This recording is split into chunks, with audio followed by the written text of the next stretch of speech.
Dinas Tanaman Pangan Hortikultura dan Peternakan melakukan vaksinasi dan ERTAK serta pengobatan pada sapi milik warga. Kegiatan itu dilakukan di Desa Danau Bungara, Kecamatan Kota Baharu, Kabupaten Aceh Singkil. Setidaknya sebanyak 150 sapi milik warga di Danau Bungara pada kegiatan itu disuntik vaksin.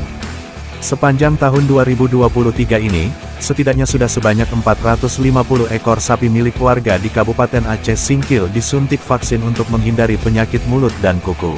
Vaksinasi, pengobatan, sekaligus pendataan ternak di Desa Danau Bungara. Jadi kami masyarakat di sana ada berapa titik, sekitar 150 ekor yang kami laksanakan kemarin. Jadi ada beberapa kandang, kami datangi, kami vaksin, kami sekaligus pasang ERTAK, sekaligus pengobatan.